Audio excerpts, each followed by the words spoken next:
Hello everyone, welcome to Itibala Gurukul. I am your teacher Priyanka Das. तो आज हम जिस टॉपिक के बारे में पढ़ेंगे वो है रिसर्च एप्टीट्यूड। रिसर्च एप्टीट्यूड के जितने भी सारे इंपॉर्टेंट टॉपिक हैं आज वो ख़त्म करेंगे।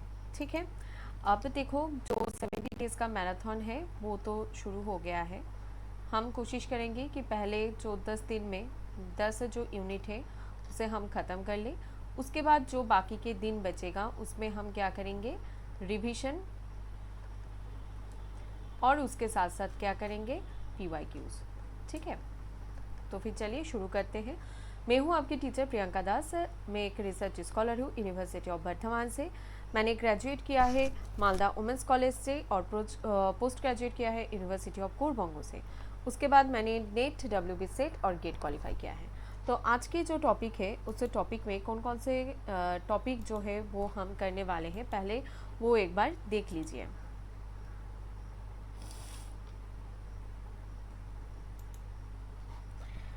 पहले तो हम कंप्लीट करेंगे कि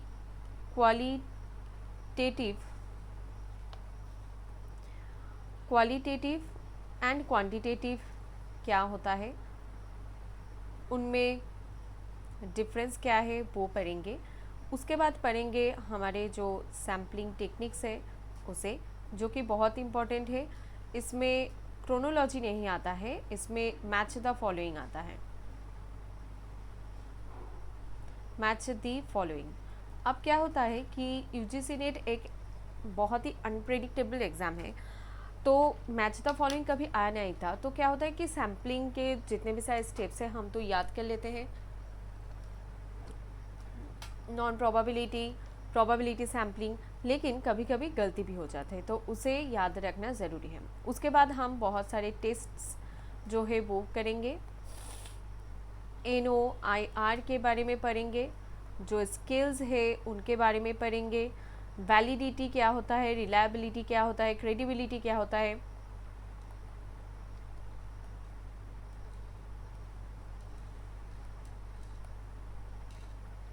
एंड रिलायबिलिटी,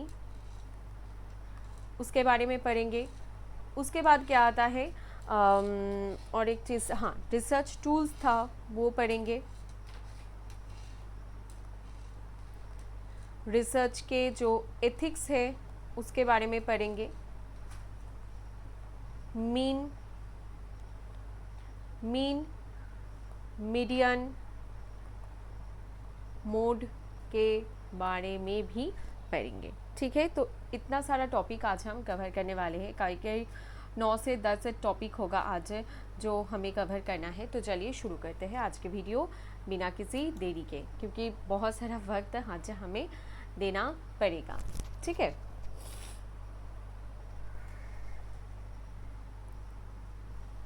तो पहले जिस टॉपिक से हम शुरू करेंगे कि क्वालिटेटिव एंड क्वांटिटेटिव रिसर्च क्या होता है। देखिए, क्वालिटेटिव रिसर्च और क्वांटिटेटिव रिसर्च में पहले तो कुछ जो सिंपल जो डिफरेंस है उसे आप लोग याद रखिए कि क्वालिटेटिव रिसर्च क्या होता है, सब्जेक्टिव होता है। ठीक है, quantitative research on the other hand objective होता है ना। सब्जेक्टिव क्यों होता है कि क्यों क्वालिटेटिव में आप कोशिश करते हो क्वालिटी को मेंटेन करना, ऑब्जेक्टिव में कोशिश करते हो क्या, जो हमारा जो सैंपल साइज है वो बड़ा लेने की हम कोशिश करते हैं, उसे हम ऑब्जेक्टिव कहते हैं। ठीक है, क्वालिटेटिव स्टडी के जो सैंपल साइज है वो क्या होता है, स्मॉल सैंपल साइज। क्वांटिटेटिव में क्या होता है, बिग सैंपल साइज। ठीक है, याद रहेगा। और क्या होता है, क्वांटिटेटिव में ज़्यादातर हम डेटा गैदर करने की कोशिश करते हैं, ज़्यादा से ज़्यादा डेटा हमें गैदर करना है। लेकिन क्वालिटेटिव रिसर्च में हम एम्पिरिकल रिसर्च करते हैं, एक्सपीरियंस को गैदर करने की कोशिश करते हैं, है ना। अब देखिए यहाँ पर बहुत सारा पॉइंट ऑलरेडी दिया है।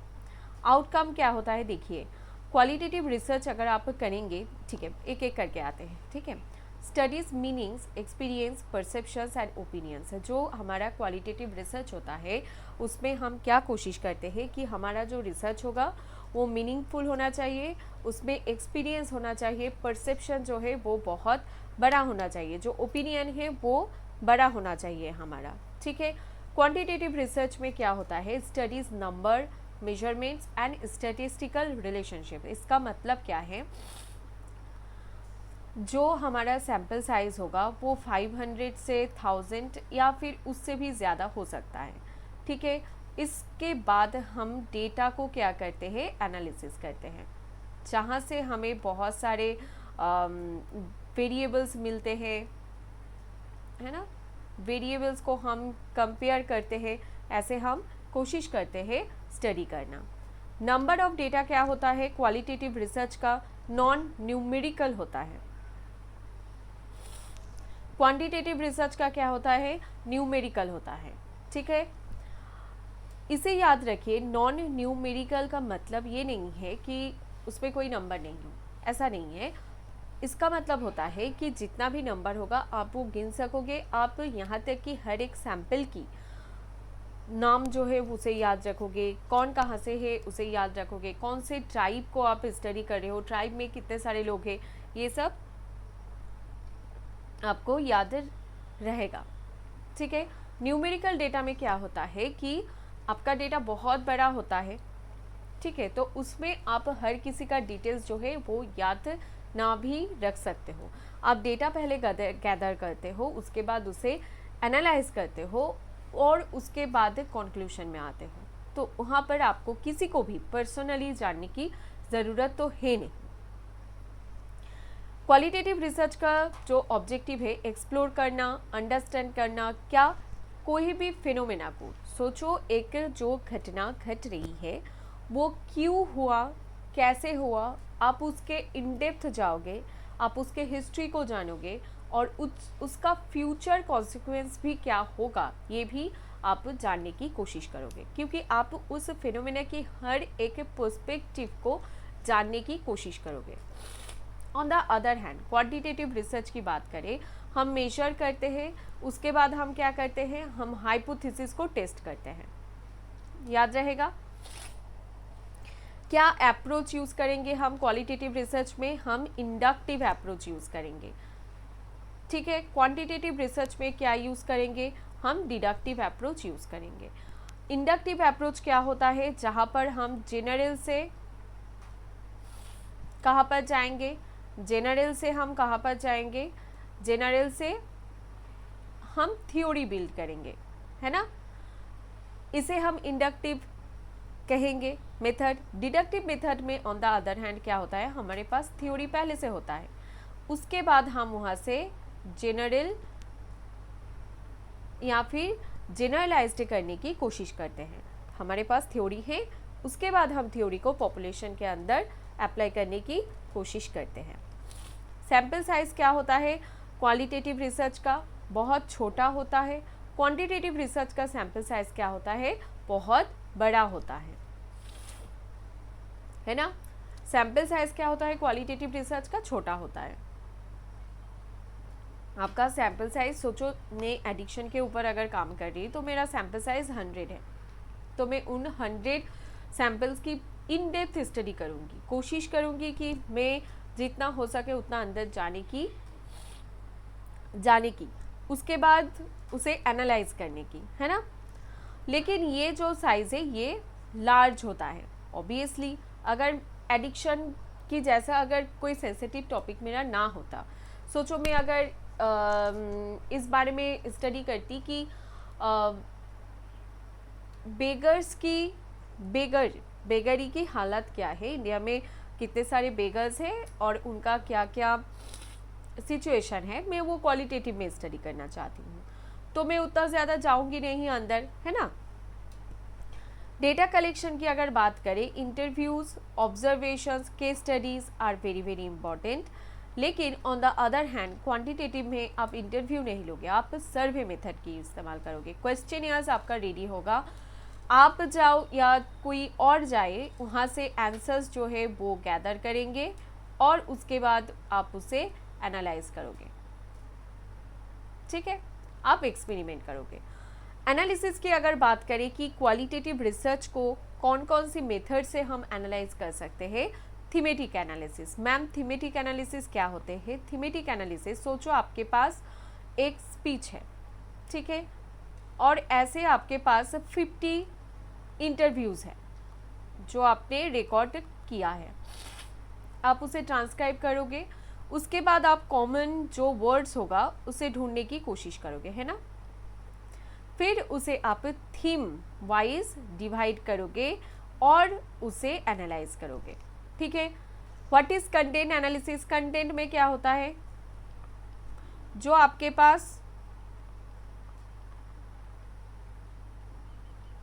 पास होता है आप उसे कंटेंट वाइज क्या करोगे? एनालाइज करोगे। नैरेटिव एनालिसिस क्या होता है? जो आपके पास ये नैरेटिव है,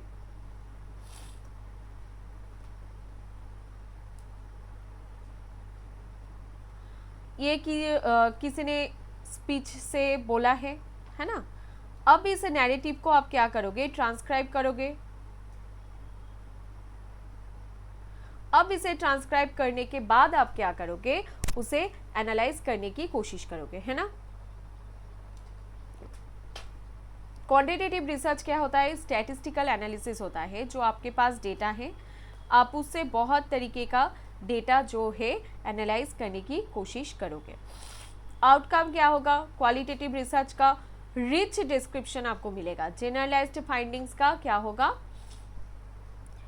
ज़्यादा रिच डिस्क्रिप्शन तो नहीं होगा, ठीक है, याद रहेगा।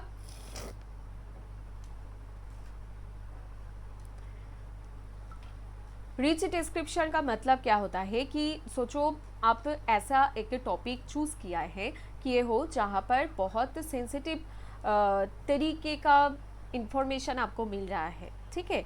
तो आप उसे क्या करोगे? आप उसे डिस्क्राइब करोगे। जैसे कि सोशल साइंस में ना क्वांटिटेटिव रिसर्च से ज़्यादा प्रायोरिटी क्वालिटेटिव को दिया जाता है, क्योंकि हम ह्यूमन बींग्स को स्टडी कर रहे हैं। ये इतना सेंसिटिव टॉपिक है कि अगर आप किसी के इमोशन को ही समझ नहीं रहे हो, उसके साइकोलॉजी को ही समझ नहीं रहे हो, तो आप स्टडी करोगे कैसे? ऊपर से हम तो डेटा निकल ही सकते हैं, है ना। ऊपर से तो हम देखते हैं कि भारत की जो जीडीपी है वो भी इंक्रीज कर रहा है, लेकिन क्या वो सही है? सही नहीं है। उसमें में बहुत सारे ऐसे चीज़ें हैं जो हम नहीं जानते हैं ऑलरेडी, है ना। हमारे जीडीपी जैसे ग्रो कर रहा है, हमारे पॉपुलेशन ग्रो कर रहा है, तो हमारे पॉपुलेशन और जीडीपी के रेशियो में कोई मेल नहीं है, ठीक है। तो ये बहुत सारी चीज़ें हैं जो अभी भी हमें इम्प्रूव करना है। तो ये रहा क्वालिटेटिव एंड क्वांटिटेटिव रिसर्च। अब चलिए देखते हैं मेजर क्वालिटेटिव रिसर्च मेथड्स क्या है। पहला आपको देखने को मिलेगा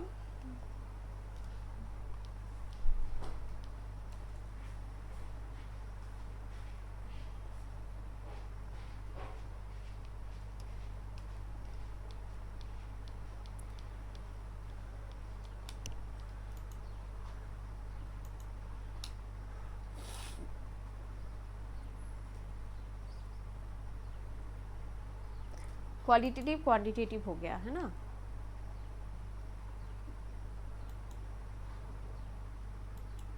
हाँ, इसमें तो हम पढ़ चुके हैं ये वाला। क्वालिटेटिव रिसर्च मेथड क्या है? देखिए, इन डेप्थ इंटरव्यू हो गया, जहाँ पर हम पर्सनल एक्सपीरियंस को एक्सप्लोर करते हैं। Interviewing women recovering from addiction in the West Bengal. सोचिए कि आपका जो इंटरव्यू का, my God, I think it's kind of butterfly like insects, चलो बाहर निकल गया। इंटरव्यू करेंगे women interview from addiction in West Bengal. ऐसा आता रहता है, इसमें कोई दौड़ा ही नहीं है। अगले दिन तो मतलब पिछले दिन तो मुझे स्नेल मिला यहाँ पर जो मेरे घर के अंदर था, और स्नेक्स तो यहाँ पर जो ये पूरा कैंपस है ये एक बायोडाइवर्सिटी है छोटा मोटा, और यहाँ तक कि मेरे विंडो के बाहर ही इतना घना जंगल है कि क्या बोले। So it's a beautiful campus. आप लोगों की कभी टूर कराऊंगी पूरा का पूरा। मैंने एक शॉर्ट्स भी डाला हुआ है, एक बार देख लेना। अब देखिए क्या होता है, अगर जो वुमेन है जो रिकवर कर रहा है एडिक्शन से वेस्ट बंगाल का, आप ऐसा एक टॉपिक चूज़ किया है अब देखिए, अब वुमेन की एडिक्शन को अगर आपको एक्सपीरियंस करना है, पर्सनली एक्सपीरियंस करना है, तो आपको क्या करना होगा, इन डेप्थ इंटरव्यू लेना होगा, है ना। उसके बाद क्या है, फोकस ग्रुप डिस्कशन करना होगा, कलेक्ट ग्रुप ओपिनियंस, जो ग्रुप ओपिनियंस है उसे आपको कलेक्ट करना है, discussion among UGC net aspirants about online learning. ठीक है, जैसे कि मैं आपको पढ़ा रही हूँ, मैंने जिन लोगों से पढ़ाया है वो भी अभी तक पढ़ा रहे हैं, तो इट्स अ कम्युनिटी, राइट। हमारा ऑनलाइन एडुकेटर का एक बहुत बड़ा कम्युनिटी अभी ऑनलाइन पर मिलेगा। कुछ चीज़ें आपको मुझसे समझ में नहीं आएगा, आप दूसरे किसी टीचर के पास चले जाओगे, ठीक है। तो ऐसे एक्सपीरियंस अगर आपको शेयर करना है, सोचिए जैसे कि मेरे पास तो कोई मतलब चीज़ था भी नहीं कि मैं यूजीसी नेट की प्रिपरेशन कर पाऊँ, मुझे पता भी नहीं था। मुझे बहुत देर बाद पता चला जब मैं अपने एमए की सेकेंड ईयर में थी, क्योंकि थर्ड सेमेस्टर में थी, तब मैं जाके यूजीसी नेट की प्रिपरेशन शुरू किए थे, और तब ना इतना एक्सटेंसिवली होता नहीं था। तो मैंने बस फ्री बैचेस से पढ़ाई की थी, कोशिश करती थी खुद जाके कुछ नोट्स ले लूँ। तो देखिए, अब ये अच्छी बात है कि मैंने ऑनलाइन से पढ़ाई की और मैंने जो है अपना क्वालिफाई किया एग्ज़ाम, लेकिन मेरे भाई ने भी जेई मेंस को क्वालिफाई किया है, WB जेई क्वालिफाई किया है, लेकिन that doesn't matter. What matters is कि अगर आप मेरी कभी इंटरव्यू लेने आओ ना, तो मैं आपको बताऊंगी कि ऑनलाइन टीचिंग की बहुत सारी डीमेरिट्स भी हैं।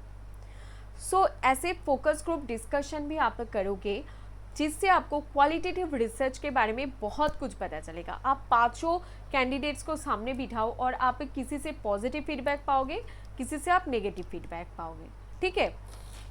उसके बाद देखो यहाँ पर है participant observation. Observe behaviour while participating, researcher living in A rehabilitation centre. चलो ये तो होगा नहीं कभी, ये सब मतलब इसलिए यहाँ पर दिया गया है क्योंकि मेरा टॉपिक जो है उससे ये काफ़ी रिलेटेड है। आप रिहेबिलिटेशन सेंटर में जाके रह नहीं पाओगे, ठीक है, क्योंकि वहाँ का जो माहौल है वो बहुत डिफरेंट है एक नॉर्मल पर्सन से। अच्छा भी है, बुरा भी है। जो अच्छा वाला आपको देखने को मिलता है बाहर से, वो तो बहुत अच्छा लगता है, लेकिन अंदर का जो माहौल होता है वो ज़्यादा चलेगा नहीं हम लोगों को, है ना। ऑब्जर्व बिहेवियर व्हाइल पार्टिसिपेटिंग, ऐसा नहीं है कि आप रिहेबिलिटेशन सेंटर में जाके रहो, क्योंकि ये पॉसिबल नहीं है। खैर ये छोड़िए, सोचिए आप ट्राइब के ऊपर स्टडी करो। ब्राउनिस्लॉ मैलिनोस की उन्होंने जो एर्गोनॉट्स के ऊपर स्टडी किया था। कैसे किया था? क्योंकि वो फंस गए थे, है ना, वो उस ट्राइब के अंदर फंस गए थे, क्योंकि तब वर्ल्ड वॉर 2 हो रहा था, तो वो वहाँ से आ नहीं पा रहे थे, तो उन्होंने एक्सटेंसिवली उसे स्टडी किया था, ठीक है। तो उसे हम पार्टिसिपेंट ऑब्जर्वेशन कहते हैं। नॉन पार्टिसिपेंट ऑब्जर्वेशन भी हो सकता है, जैसे कि आप क्लासरूम में इंटरेक्शन करते हुए देखते हो, स्टूडेंट को देखते हो कि वो लोग खुद से कैसे बातें करते हैं, कैसे वो लोग मतलब फ्रेंड्स को ही अपना पूरा दुनिया मान लेते हैं, है ना। उसे हम नॉन पार्टिसिपेंट ऑब्जर्वेशन कहते हैं। केस स्टडीज क्या होता है? Detail study of one unit. मतलब सोचो हर एक पर्सन का आप केस स्टडी निकालोगे और उसे बहुत अच्छी तरह से आप डिस्क्राइब करोगे, ठीक है। उसे हम क्या कहते हैं? Case studies. एथनोग्राफी क्या होता है? Study culture and social practices, studying tribal communities in Purulia. आप पुरुलिया में जा रहे हो और वहाँ पर जाके जो कम्युनिटी है वहाँ पर जाके पढ़ रहे हो, तो वो क्या होता है? Ethnography, study culture and social practices, याद रहेगा। फिर होता है फेनोमेनोलॉजी। फेनोमेनोलॉजी क्या है? अंडरस्टैंड लिव्ड एक्सपीरियंस, जो experience of first generation college students. मतलब देखो, जो मेरी फैमिली स्ट्रक्चर थी, तो बहुत ज़्यादा वो लोग क्या होता है, गरीबी से, मतलब कल्चर ऑफ पॉवर्टी आप लोगों ने पढ़ा है हमारे सोशियोलॉजी में, तो वो लोग ऐसे लूप में फंसे हुए हैं जहाँ से बाहर निकलना बहुत मुश्किल है। तो अगर आप ये कहोगे ना, जैसे कि मैं और मेरे शायद 2-3 दीदी है जो पहली बार कॉलेज गए मेरे पूरे जेनरेशन में, ठीक है, तो अगर आप हम लोगों से एक्सपीरियंस पूछोगे तो हमने अपने जो सब्जेक्ट है वो चूज़ करने में बहुत ज़्यादा गलती की। हमारे जो पहले के डिसीजन थे वो करने में बहुत ज़्यादा हमने देरी कर दी, है ना। तो फेनोमेनोलॉजी अगर होता है जो आप लिव्ड एक्सपीरियंस करते हो, ठीक है, आपको उस जगह पर जाना होता है, रहना होता है, वहाँ पर जाके आपको वो एक्सपीरियंस करना होता है। आप पूरा का पूरा सेम टू सेम उस जगह से खुद को ढाल लेते हो, तो उसे हम क्या कहेंगे, फेनोमेनोलॉजी। किसी घटना को आप एक्सपीरियंस कर रहे हो, ठीक है। नैरेटिव रिसर्च क्या है, स्टडी पर्सनल स्टोरीज। पर्सनली आप किसी की स्टोरी, जैसे कि life story of a recovered addict, narrative research आप करोगे, है ना। ग्राउंडेड थ्योरी क्या होता है, develop from data, theory from women's addiction, grounded theory. जब आप डेटा से कुछ थ्योरी निकल के लाते हो तो उसे हम कहते हैं ग्राउंडेड थ्योरी। कंटेंट एनालिसिस क्या होता है कि आपने जो कंटेंट गैदर किया, केस स्टडी से लेकर नॉन पार्टिसिपेंट ऑब्जर्वेशन को लेकर, फोकस ग्रुप डिस्कशन को लेकर, एथनोग्राफी को लेकर, फेनोमेनोलॉजी को लेकर, ये जो भी होता है इसे हम क्या कहते हैं, कंटेंट एनालिसिस, ठीक है।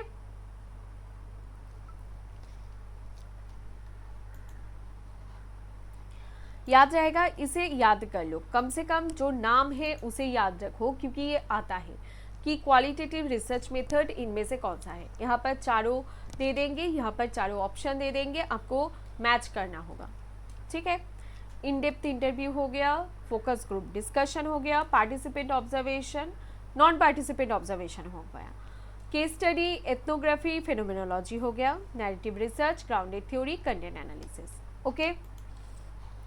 अब देखो यहाँ पर कुछ क्वांटिटेटिव रिसर्च मेथड्स हमें देखने को मिलता है, जहाँ पर हम क्वालिटी के ऊपर नहीं, कितने नंबर है उनके ऊपर फोकस करते हैं।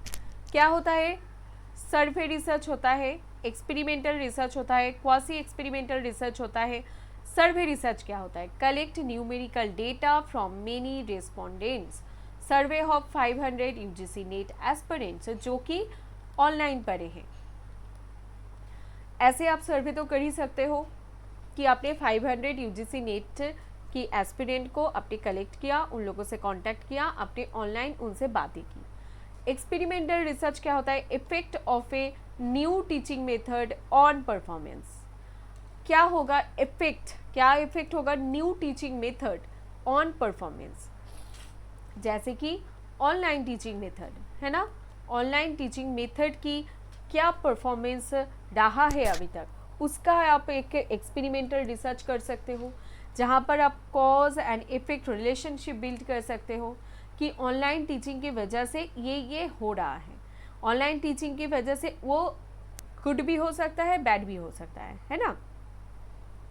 Quasi experimental research, similar to experiment but without full randomization, comparing to classrooms taught differently. मतलब क्या होता है, एक्सपेरिमेंटल रिसर्च में आप जो सैंपल लेते हो वो तो पूरा रैंडमाइज्ड लेते हो, लेकिन क्वासी एक्सपेरिमेंटल में आप रैंडमली चूज नहीं करोगे। आपका जो सैंपल साइज होगा वो पहले से आपने डिसाइड किया होगा, फिर उसके बाद उनके ऊपर आपने एक्सपेरिमेंट किया, ठीक है। आपने जैसे कि पहली मतलब एक्सपेरिमेंटल डिज़ाइन क्या होता है, जहाँ पर कॉज एंड इफेक्ट रिलेशनशिप आप डालते हो। आप क्या करते हो, आपने ये देखने की कोशिश की कि जितने भी सारे स्टूडेंट्स हैं उनमें अगर ऑनलाइन क्लासेस खुद पढ़ने के लिए छोड़ दिया जा रहा है, जहाँ पर कोई भी कंट्रोल नहीं होगा, उनके पेरेंट्स कंट्रोल नहीं करेंगे, कोई भी गाइडेंस नहीं होगा कि वो क्लास कर रहा है या नहीं कर रहा है, टेस्ट दे रहा है नहीं दे रहा है, तो उसका इफेक्ट आपको देखना होगा। और अलग से आपको क्या देखना होगा कि जितने भी सारे लोग हैं, जितने भी सारे स्टूडेंट्स हैं, उनमें अगर कॉज डालना होगा, ऑनलाइन कॉज डालना होगा, तो उसका इफेक्ट क्या होगा, ठीक है। कोरिलेशनल रिसर्च का मतलब क्या है, स्टडी रिलेशनशिप्स बिटवीन वेरिएबल्स। जो रिलेशनशिप्स है वेरिएबल्स के अंदर, जो रिलेशनशिप्स है उसके कोरिलेशन को आपको रिसर्च करना होगा, ठीक है। स्टडी रिलेशनशिप्स बिटवीन वेरिएबल्स, जो वेरिएबल्स आपके पास है, स्टडी रिलेशनशिप्स बिटवीन वेरिएबल्स, जो रिलेशनशिप आपके पास है, मतलब सोचिए सोचिए मैंने तो एडिक्शन के ऊपर किया है ना, तो ये एडिक्शन के ऊपर अगर मुझे कोरिलेशन ढूंढना होगा, कैसे हम ढूंढेंगे कि एडिक्शन में हम देखेंगे टाइम और ऑनलाइन, इन दोनों में हम कोरिलेशन ढूंढने की कोशिश करेंगे कि एक एडिक्ट पर्सन कितना टाइम ऑनलाइन में इन्वेस्ट करता है। तो ये कोरिलेशन हो गया, दोनों वेरिएबल्स है टाइम और ऑनलाइन में एडिक्शन के, ठीक है। उसके बाद यहाँ पर हमें देखने को मिलता है descriptive research, describe characteristics of a population, जहाँ पर आप डिस्क्राइब कर रहे हो, है ना, profile of women addicts in West Bengal. Descriptive research के लिए भी आपको क्या चूज करना होगा, डिस्क्रिप्टिव रिसर्च के लिए भी आपको क्या चूज करना होगा, सैंपल साइज बड़ा होना होगा, है ना। एक्सपोज फैक्टर रिसर्च में क्या होता है, study causes after an event has awkward, मतलब एक्सपोज्ड फैक्टो का मतलब क्या होता है कि एक कुछ जो इंसिडेंट है वो ऑलरेडी हो चुका है, जैसे कि सोचिए कि कोई एक्सीडेंट वो हो चुका है ऑलरेडी, वो ऑलरेडी हो गया है,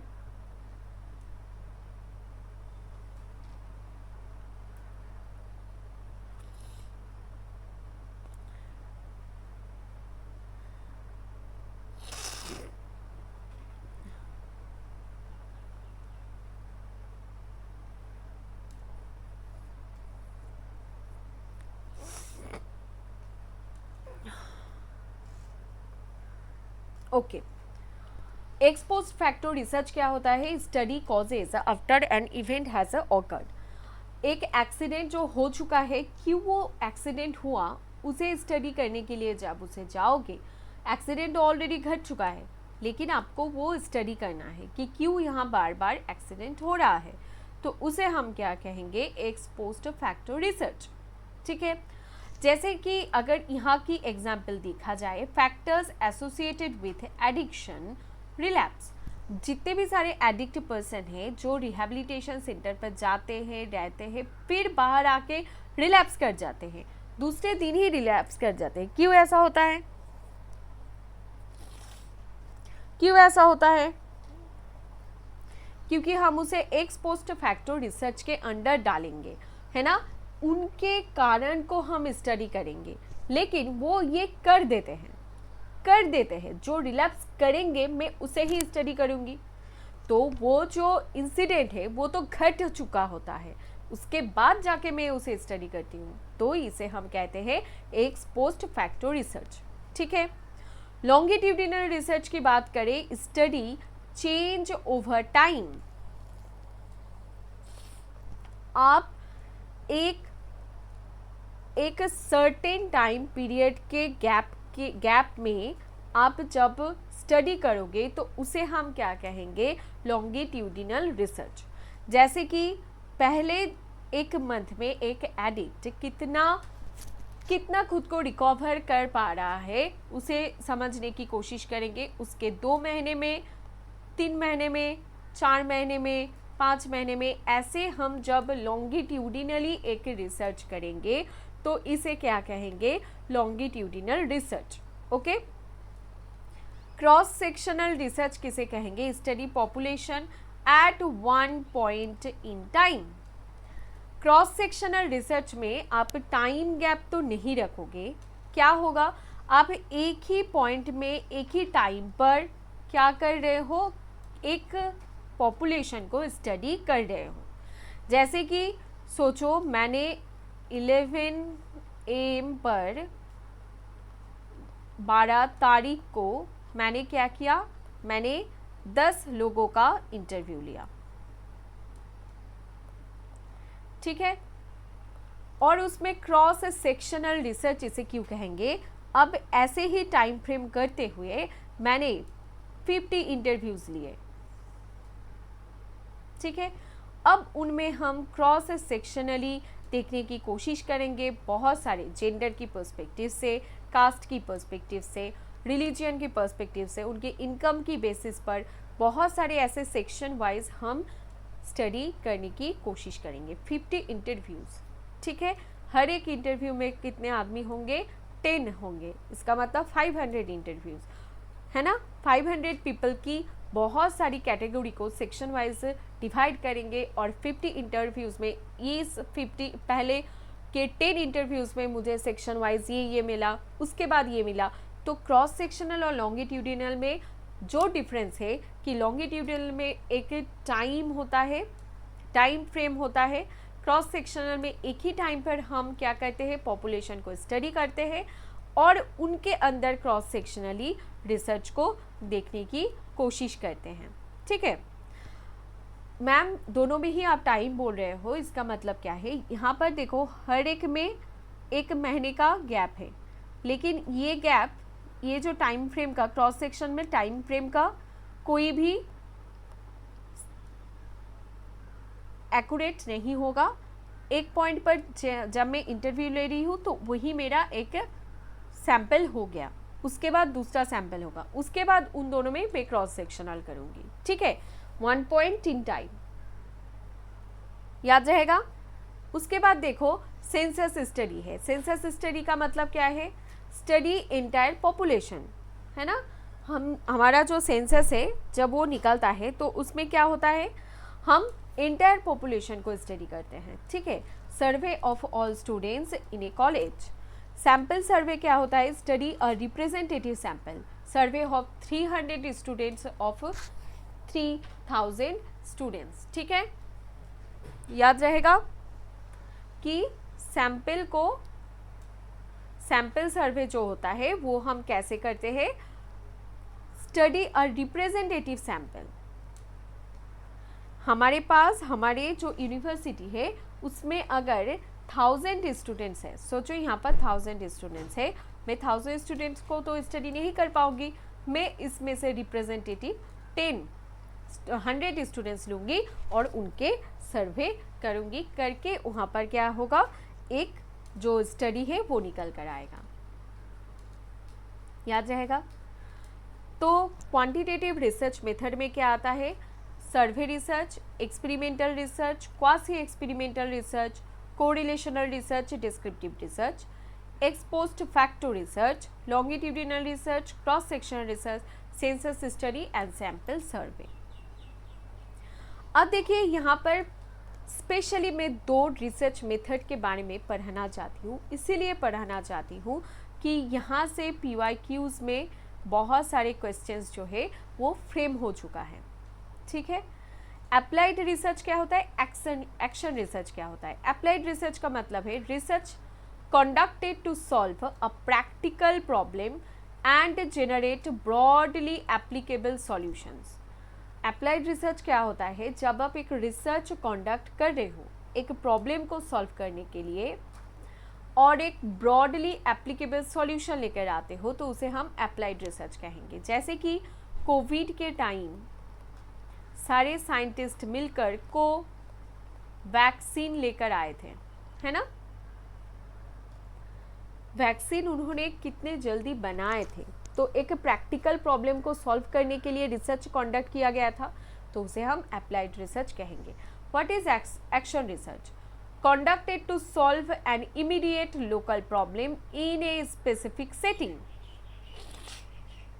क्या मतलब है? अगर आपको इस तरीके से देखना है कि जब भी हमारे यहाँ कोई भी प्रॉब्लम होता है, कोई भी ऐसा डिजीज़ है जिसे हमें रोकना होता है, तो स्पेसिफिक एक गाइडलाइंस हमें दिया जाता है कि ये आपको मानना होगा, उसके अनुसार हम एक्ट करते हैं, ठीक है, और वहाँ से हम प्रॉब्लम को सॉल्व करते हैं, राइट। तो research conducted to solve an immediate local problem, एक local problem, immediate local problem को सॉल्व करने के लिए जो रिसर्च किया जाता है उसे हम एक्शन रिसर्च बोलते हैं, ठीक है। सोचो रोड एक्सीडेंट, यहाँ पर एक रोड एक्सीडेंट हुआ, ठीक है। अब देखिए ये रोड एक्सीडेंट क्यों हो रहा है, क्योंकि यहाँ पर बीच में एक बम्पर जो है ये दिया गया है, इसे हटाएंगे तो ये रोड एक्सीडेंट नहीं होगा। तो ये एक्शन रिसर्च किस लिए कंडक्ट होता है कि यहाँ पर लोग गए, वहाँ पर लोग ने देखा कि प्रॉब्लम क्या है और इमीडिएट वो प्रॉब्लम सॉल्व किया गया, उसे हम क्या कहते हैं, एक्शन रिसर्च, ठीक है। ऑब्जेक्टिव्स क्या है, apply existing knowledge to real world problem. जब हमारे एग्जिस्टिंग नॉलेज है जिसे हम अप्लाई करने की कोशिश करते हैं रियल वर्ल्ड प्रॉब्लम्स में, उसे हम क्या कहते हैं, applied research. Improve current practices and bring immediate change. Action research में उतना टाइम हमारे पास होता नहीं है ना, हमें इमीडिएट सॉल्यूशन की ज़रूरत पड़ता है। Apply existing knowledge to real world problem, applied research में होता है कि हम जानते हैं कैसे हम वैक्सीन बनाते हैं और उसे हम अप्लाई करने की कोशिश किए तो हमारे पास वैक्सीन आ गया। लेकिन एक्शन रिसर्च में हमारे पास जो है नॉलेज होता नहीं है, हम करेंट प्रैक्टिसेस को इम्प्रूव करते हैं और इमीडिएट चेंज लाने की कोशिश करते हैं। स्कोप क्या होता है अप्लाइड रिसर्च का, ब्रॉड होता है, हम जनरलाइज कर पाएंगे। एक्शन रिसर्च में नैरो होता है, लोकलाइज्ड होता है। एक छोटी सी जगह में कोई प्रॉब्लम हो रहा है कि इस जगह में सबसे ज़्यादा डेंगू फैल रहा है, तो क्यों फैल रहा है उसके ऊपर रिसर्च होगा, फिर उसका सॉल्यूशन लेकर आएंगे हम, ठीक है, उसे हम एक्शन रिसर्च में डालेंगे। अप्लाइड रिसर्च कौन यूज़ करते हैं, पॉलिसी मेकर्स, रिसर्चर्स, ऑर्गेनाइजेशंस।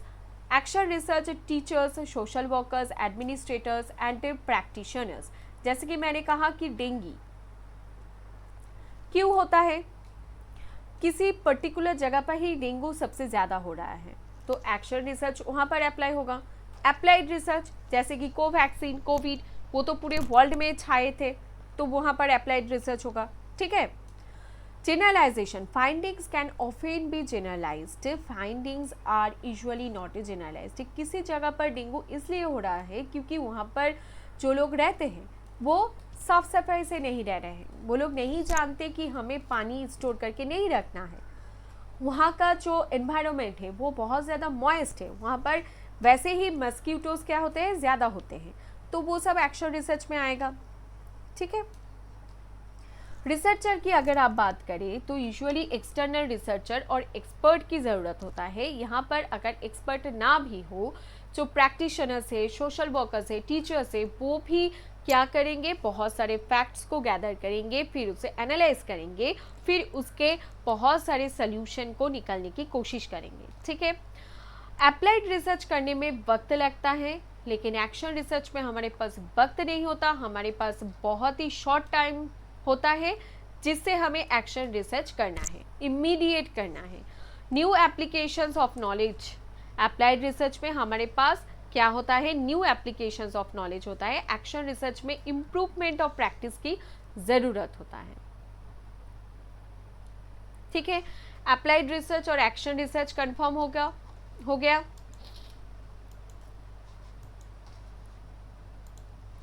तो अभी तक हमने क्या किया, क्वालिटेटिव एंड क्वांटिटेटिव रिसर्च के बारे में जानने की कोशिश की। उसके बाद मेजर क्वालिटेटिव रिसर्च क्या होता है वो जाना। उसके बाद हमारे पास क्वांटिटेटिव रिसर्च, यहाँ पर मैं ये बोलना चाहूँगी, ये जो डिस्क्रिप्टिव रिसर्च है ये क्वालिटेटिव एंड क्वांटिटेटिव दोनों में आ सकता है, क्वालिटेटिव एंड क्वांटिटेटिव दोनों में आएगा, लेकिन आपको सैंपल साइज देखकर आंसर देना है। क्वेश्चन कैसे फ्रेम कर रहा है उसके ऊपर डिपेंड करके आपको डिस्क्रिप्टिव रिसर्च की आंसर देना है, ठीक है, याद रहेगा। Applied research and action research are done, right, ठीक है। अब देखिए कुछ टूल्स और टेक्निक्स हमें जानना है, लेकिन उससे पहले रिसर्च एथिक्स के बारे में थोड़ा जान लेते हैं। अब देखिए आप लोग बड़े हो रहे हो तो आप लोग जाके रिसर्च करोगे,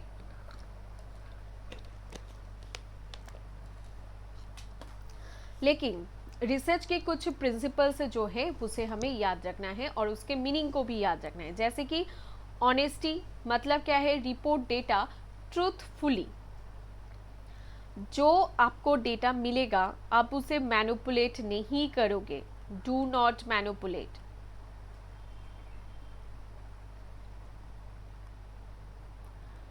ठीक है, keep the data same as before, keep the data same as before. उसके बाद क्या होता है, डेटा जैसा है वैसा ही रखना है, मैनिपुलेट हमें नहीं करना होता है, हमारे रिजल्ट की नीड की तरह, नीड की वजह से उसे फुलफिल नहीं करना होता है।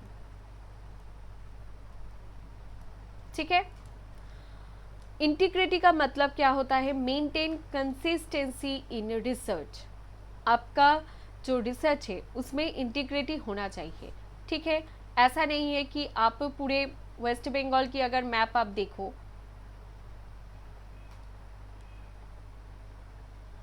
Sorry wait for this bad drawing, West Bengal की आप मैप देखो, अब यहाँ पर मालदा है, यहाँ पर बर्धमान है, ठीक है, यहाँ पर कोलकाता हो गया, यहाँ पर बिष्णुपुर बांकुड़ा है।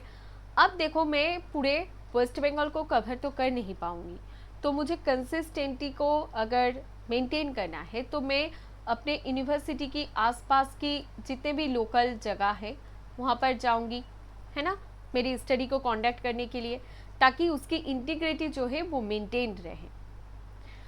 ऑब्जेक्टिविटी क्या होता है, अवॉइड पर्सनल बायस। सोचिए मैंने किसी की, मेरा एडिक्शन का टॉपिक है और उसके ऊपर सोचिए मैंने इंटरव्यू लिया, जो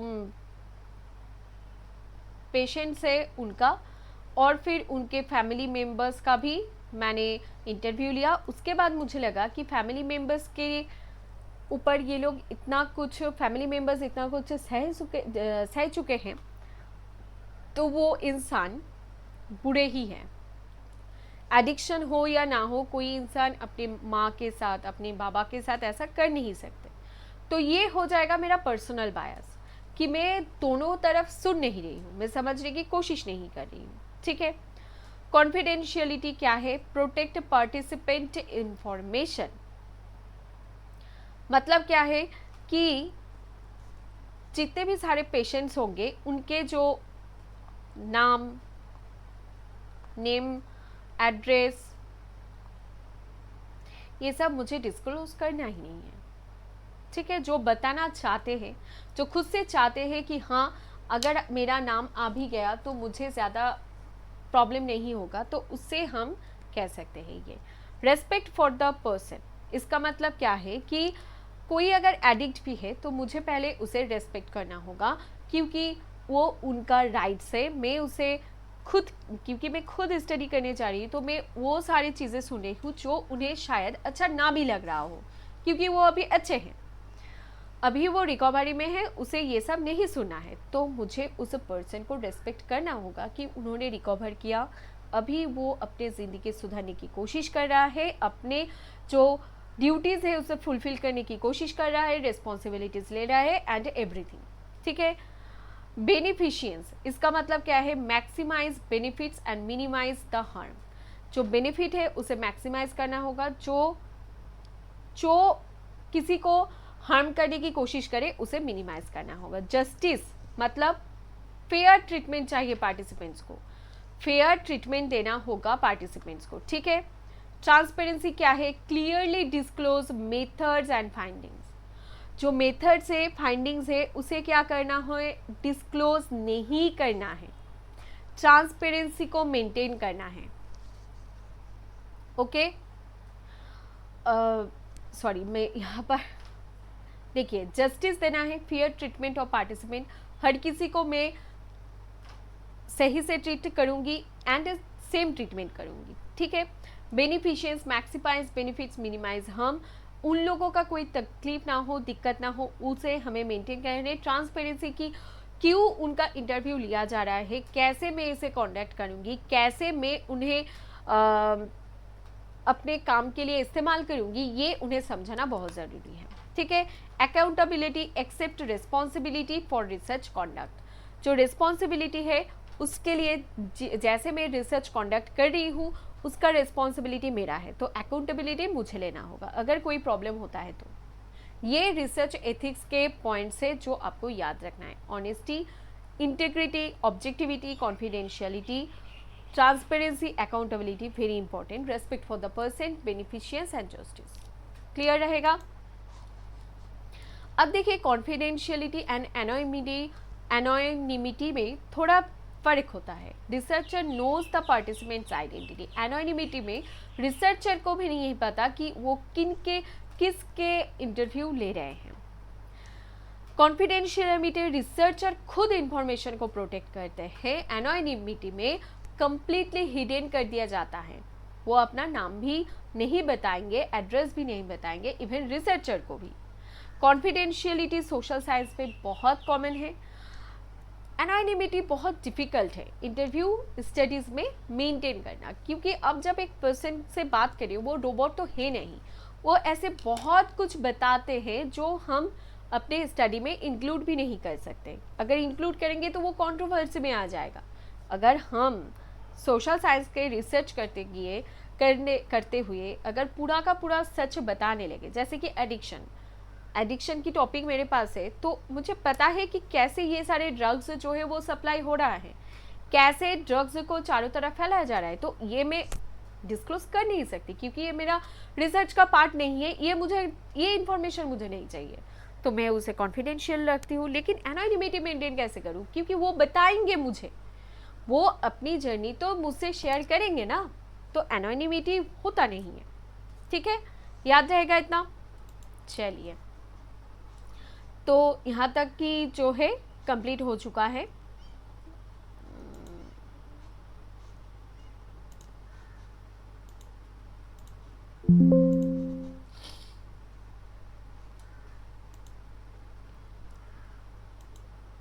एक मिनट रुक जाइए, मुझे एक कॉल करना है बस।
चलिए, तो हम चलते हैं दूसरे एक स्लाइड में।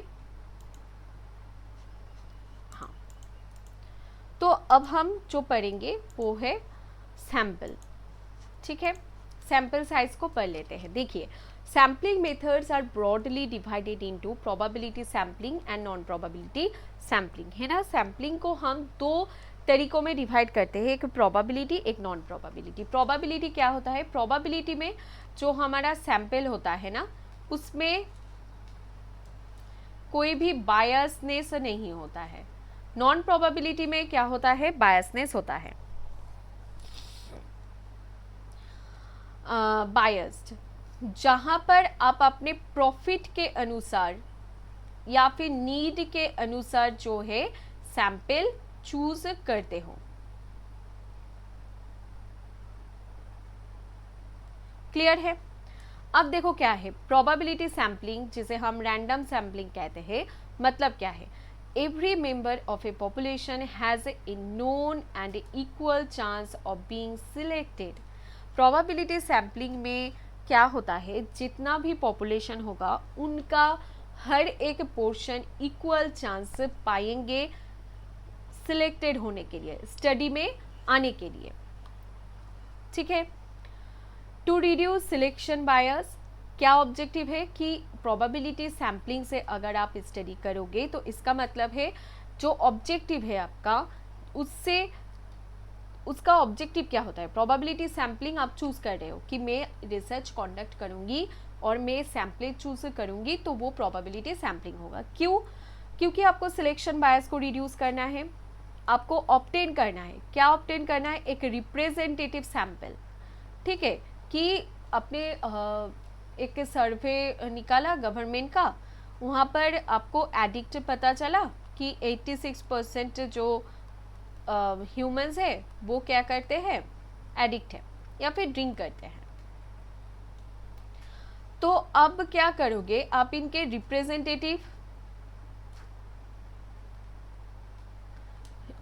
रिप्रेजेंटेटिव ही चूज करोगे, है ना. To generalise findings to entire population, जो एंटायर पॉपुलेशन होगा उसका जो फाइंडिंग्स होगा उसे आप जेनरलाइज करने की कोशिश करोगे. ठीक है. इसीलिए ही तो आप प्रोबेबिलिटी सैम्पलिंग चूज करोगे. आपने एक स्टडी की लेकिन उसे आप जेनरलाइज नहीं कर पाए, तो क्या आप उसे प्रोबेबिलिटी सैम्पलिंग स्टडी की, उसे आप जेनरलाइज नहीं कर पाओगे अगर वो प्रोबेबिलिटी सैम्पलिंग होगा नहीं, वो नॉन प्रोबेबिलिटी में आ जाएगा, जो आप किसी पर्टिकुलर डिस्ट्रिक्ट में या फिर जगह पर अप्लाई कर सकोगे. लेकिन अगर ये जेनरलाइज हुआ और प्रोबेबिलिटी सैम्पलिंग हुआ, तो आप पूरे के पूरे वेस्ट बंगाल में क्या कर पाओगे, अपने स्टडी को दिखा पाओगे. ठीक है. जब आप क्वांटिटेटिव रिसर्च करोगे तो प्रोबेबिलिटी सैम्पलिंग आप यूज कर पाओगे. लार्ज स्केल सर्वे अगर करना होगा प्रोबेबिलिटी सैम्पलिंग यूज होगा. ठीक है. ठीक है. कब आप यूज कर पाओगे प्रोबेबिलिटी सैम्पलिंग? क्वांटिटेटिव रिसर्च में प्रोबेबिलिटी सैम्पलिंग यूज होता है. लार्ज स्केल सर्वे अगर करना है तो प्रोबेबिलिटी सैम्पलिंग यूज किया जाता है. अब यहाँ पर देखिए बहुत सारे टाइप्स यहाँ पर दिया गया है. पहला क्या टाइप है? Simple random sampling. ठीक है. दूसरा है systematic sampling, stratified sampling, cluster sampling and multi stage sampling. Simple random sampling में क्या होता है? Give every individual an equal chance of selection.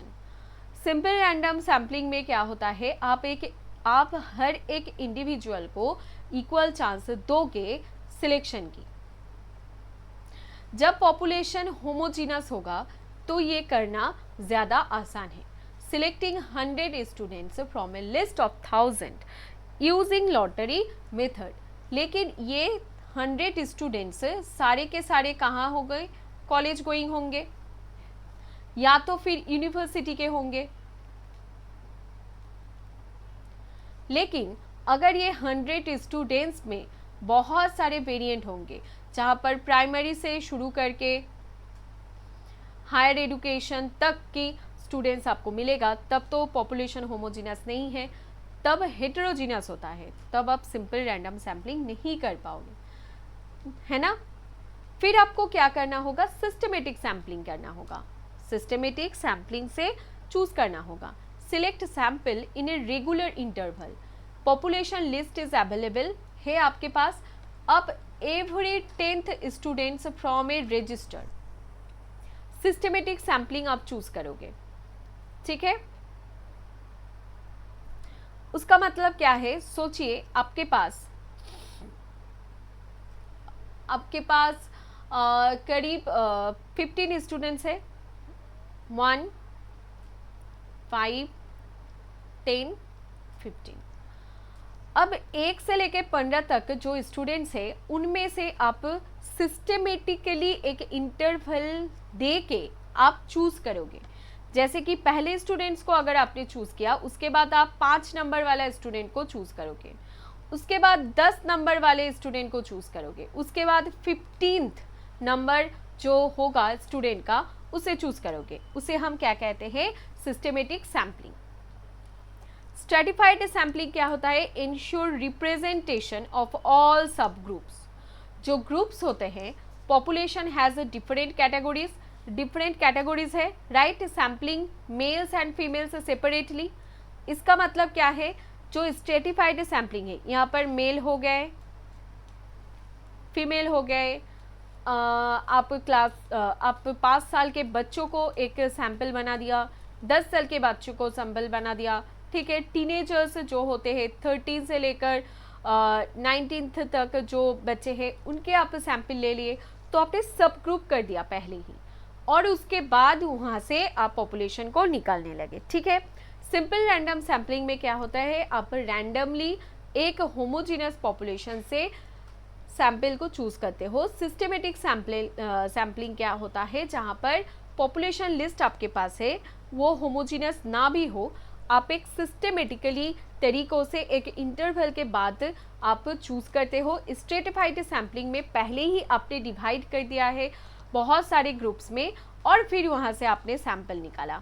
अपने मेल्स से 5 मेल लिया, फीमेल से 7, क्लास 5 के बच्चे 3 ले लिए, क्लास 10th के बच्चे 8 ले लिए, टीनेजर्स अपने 10 ले लिया। अब आप इसके ऊपर क्या करोगे, स्टडी करोगे, ठीक है। इसे हम स्ट्रेटिफाइड सैम्पलिंग कहेंगे। क्लस्टर सैम्पलिंग की अगर बात करें तो क्या होता है, reduce the cost and time, मतलब population is geographically dispersed, selecting 10 villages and surveying all household। Cluster sampling का मतलब क्या होता है कि आपके पास, सोचो मुझे पूरा वेस्ट बंगाल जो है सर ने कहा है कि कवर करने की कोशिश करो प्रियंका, ठीक है। अब देखो पूरा वेस्ट बंगाल शायद मैं ना भी कर पाऊँ, लेकिन मैं क्लस्टर तरीके से, यहाँ से सोचो मैं पूरे नॉर्थ चली गई, वहाँ से कुछ सेंटर्स ले लिए 1-2, मिडिल से कुछ 2 सेंटर्स ले लिए, यहाँ से कुछ 2 सेंटर्स ले लिए, यहाँ से कुछ सेंटर्स ले लिए। ऐसे ही क्लस्टर तरीके से हम क्या करेंगे, सैंपल को सिलेक्ट करेंगे, ताकि मेरा कॉस्ट, जो मेरा खर्चा है वो भी बचे और मेरा टाइम जो है वो भी कम लगे, ठीक है। उसे हम क्या कहेंगे, क्लस्टर सैम्पलिंग कहेंगे, याद रहेगा। अब देखो multi stage sampling, sampling in several stages. इसका मतलब क्या है, पहले हम स्टेट सिलेक्ट करेंगे, फिर डिस्ट्रिक्ट सिलेक्ट करेंगे, फिर विलेज, फिर हाउस होल्ड, ठीक है। सैम्पलिंग सिलेक्ट करेंगे लेकिन सेवरल स्टेजेस में डिवाइड करने के बाद। हमें हाउस होल्ड को ही स्टडी करना है, लेकिन पहले तो हमें स्टेट को सिलेक्ट करना होगा। ऐसा तो नहीं है कि रैंडमली हम कोई भी स्टेट चुन लिए, वहाँ की कोई भी डिस्ट्रिक्ट चुन लिया, कोई भी विलेज चुन लिया और वहाँ पर जाके उसे स्टडी करने लगे, नहीं। वहाँ पर भी क्या होता है, एक परफेक्ट मल्टी स्टेज सैम्पलिंग हमें देखने को मिलता है, ठीक है। धीरे धीरे हम सैंपल को बहुत सारे स्टेजेस में डिवाइड करते हैं, फिर वहाँ से चुनते हैं। नॉन प्रोबेबिलिटी सैम्पलिंग की अगर बात करें तो यहाँ पर देखो, not every member has equal chance of selection. हर एक आदमी इक्वल चांस नहीं पाएंगे सिलेक्ट होने का। ऑब्जेक्टिव क्या है, to save time and cost. आपको समय बचाना है, आपको कॉस्ट बचाना है। टू स्टडी स्पेसिफिक ग्रुप्स, जो स्पेसिफिक ग्रुप है आपको उसे पढ़ना है। टू कंडक्ट एक्सप्लोरेटरी और क्वालिटेटिव रिसर्च, जो एक्सप्लोरेटरी और क्वालिटेटिव रिसर्च है उसे कंडक्ट करना है। कब यूज़ किया गया था qualitative research, non probability sampling कब हम यूज़ करते हैं, जब हम क्वालिटेटिव रिसर्च करते हैं, जब हम पायलट स्टडीज़ करते हैं, जहाँ पर हम ऐसे एक पॉपुलेशन को स्टडी कर रहे हैं जहाँ पर उनके पास पहुँचना ही बहुत मुश्किल है। जैसे कि एडिक्ट पर्सन के पास पहुँचना बहुत मुश्किल है। अब जो ड्रग ले रहा है, अब मैं उसके इंटरव्यू अगर करने गई तो बस मेरा तो हो गया, समझो, या तो मैं जेल में होंगी या फिर मेरा मर्डर हो जाएगा, या फिर जो जिसका इंटरव्यू ले रही हूँ वो जेल में होंगे, है ना। ऐसा ही कुछ सिनेरियो होगा जो मैं पहले से सोच कर रखी कि एडिक्ट से आप कैसे उनके भरोसे कर सकते हो। वो खुद में ही नहीं होते हैं। तो नॉन प्रोबेबिलिटी सैम्पलिंग क्या करता है, हमारा टाइम बचाता है, हमारा कॉस्ट बचाता है। जब हमें स्पेसिफिक ग्रुप को स्टडी करना है तब हम नॉन प्रोबेबिलिटी सैम्पलिंग लेते हैं। और क्या होता है, हम पायलट स्टडी करने के लिए इसे यूज़ करते हैं, क्वालिटेटिव रिसर्च को कॉन्डक्ट करने के लिए यूज़ करते हैं, हार्ड टू रीच पॉपुलेशन को यूज़ करने के लिए नॉन प्रोबेबिलिटी सैम्पल का यूज़ करते हैं हम। ठीक है, ये नाम याद रखना होगा, मतलब कोई ऑप्शन नहीं है, इसमें से ही आएगा। Simple random, systematic sampling, stratified, cluster and multi stage. ठीक है, उसके बाद क्या होता है, convenience sampling, purposive sampling, quota sampling, snowball sampling होता है, वॉलेंटियर और सेल्फ सिलेक्शन सैम्पलिंग होता है। ठीक है,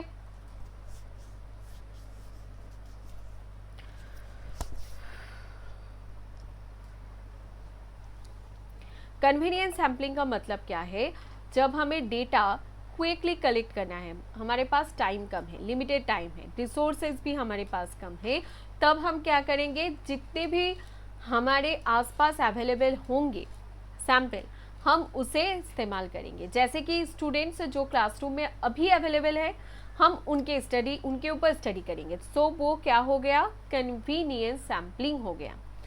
पर्पसिव सैम्पलिंग और जजमेंटल सैम्पलिंग क्या होता है, इंटरव्यूइंग एडिक्शन रिहैबिलिटेशन एक्सपर्ट्स। पर्पसिवली मुझे पता है कि मैं उनसे बात करूंगी तो मेरे रिसर्च का जो क्वालिटी है वो इंक्रीज होगा, वो सबसे ज़्यादा ऊपर जाएगा। एक्सपर्ट स्टडीज जब मुझे करना है, केस स्टडीज करना है, तब मुझे पर्पसिव सैम्पलिंग चूज करना है। कन्वीनियंस और पर्पसिव का मतलब क्या है, कन्वीनियंस जो मेरे पास है उसे ही स्टडी कर लेते हैं।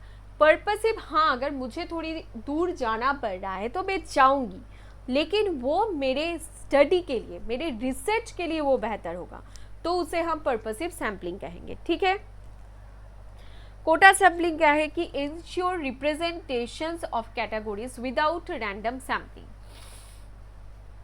जितने भी सारे कैटेगरीज के लोग होते हैं उनके रिप्रेजेंटेटिव को हम चूज करेंगे without random selection, random selection करे बिना, तो उससे हम कोटा सैम्पलिंग कहेंगे। जैसे कि हमने 50 मेल्स और 50 फीमेल्स को लिया, ठीक है,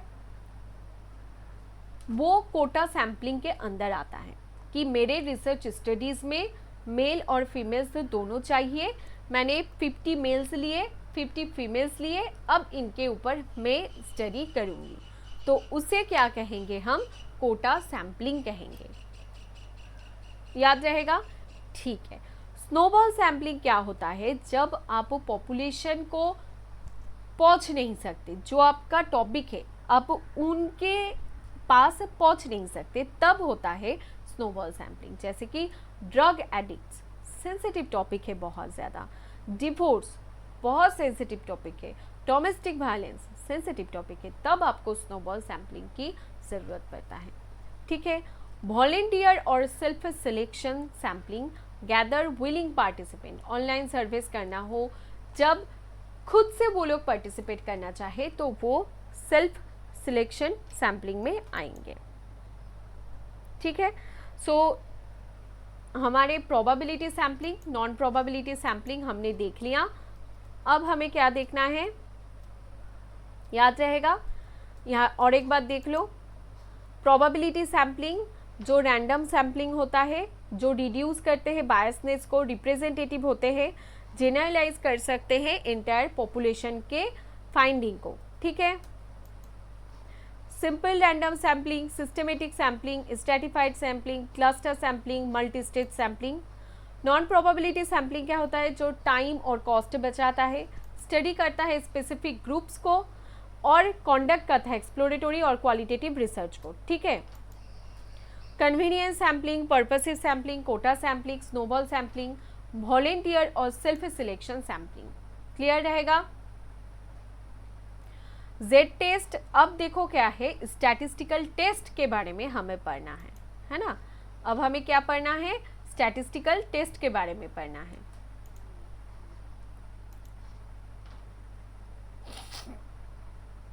चलो यहाँ से शुरू करेंगे। ठीक है, पहले तो टेस्ट क्या क्या होता है उसे याद कर लो एक बार। ठीक है, सैंपल जो है वो याद हो गया ना, सैम्पलिंग लिख लो, याद नहीं हो रहा है तो प्रोबेबिलिटी सैम्पलिंग, और यहाँ पर लिखो नॉन प्रोबेबिलिटी सैम्पलिंग।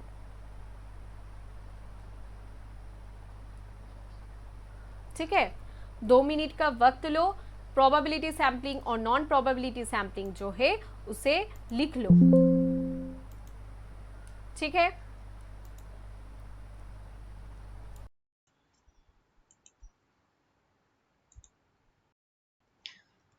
हमारा इफ टेस्ट हो गया, अनोवा हो गया। जब हमें 3 से ज्यादा ग्रुप को कंपेयर करके उनमें देखना है, उनमें एनालिसिस करना है कि क्या उनमें हो रहा है, क्या रिलेशन है उनमें, तब हम क्या करते हैं, अनोवा करते हैं। ठीक है,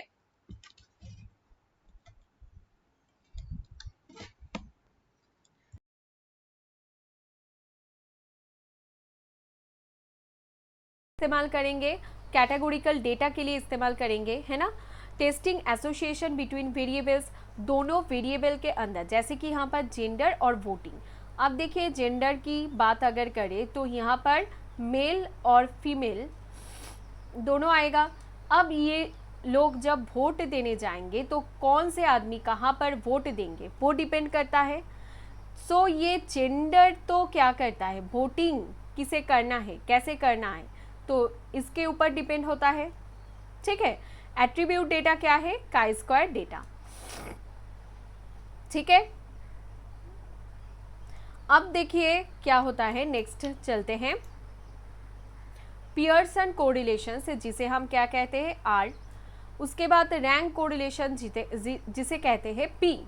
रिलेशनशिप बिटवीन 2 कंटिन्यूअस वेरिएबल्स, जैसे कि इनकम एंड एजुकेशन, है ना। आर क्या है, पियर्सन कोरिलेशन है, जो क्या है, इनकम, और ये क्या है, एजुकेशन, है ना। इनकम जितना ज़्यादा होगा, एजुकेशन आप उतना अच्छा दे पाओगे अपने बच्चों को। तो ये क्या है, ये दोनों वेरिएबल्स है जो एक दूसरे के ऊपर डिपेंडेंट है, एक दूसरे के अंदर रिलेटेड है, जिसे हम कहते हैं पियर्सन्स कोरिलेशंस।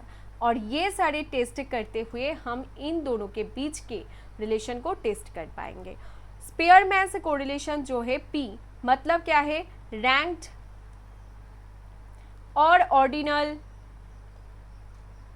डेटा को क्या करेंगे, हम यूज़ करेंगे। जैसे कि स्टूडेंट्स रैंक इन 2 सब्जेक्ट, जैसे कि हिस्ट्री में सोचो आप हाईएस्ट मार्क्स लेकर आ रहे हो, ठीक है, लेकिन मैथ में आपका मार्क्स जो है वो ड्रॉप कर रहा है, हो सकता है। स्पेयरमैन कोरिलेशन इसे ही कहते हैं, रैंक्ड एंड ऑर्डिनल डेटा। ठीक है, याद रहेगा। चलो अब देखो, एटीट्यूड मेजरमेंट, टेस्ट और स्किल्स। लिकर्ट स्केल हो गया, थर्स्टन स्केल हो गया, उसके बाद देखो गुडमैन स्केल हो गया, सिमेंटिक डिफरेंशियल स्केल हो गया। ठीक है, अब इसे हमें पढ़ना है। जो एटीट्यूडिनल स्केल है, हमारे पास 4 एटीट्यूडिनल स्केल है, राइट।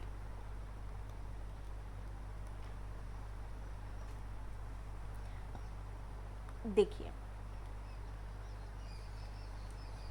पहला क्या है, ये लिकर्ट स्केल है। यहां पर क्या है, थर्स्टन, और यहाँ पर क्या होगा, लिकर्ट स्केल हो गया, थर्स्टन स्केल हो गया, और क्या है, गुडमैन स्केल है, राइट।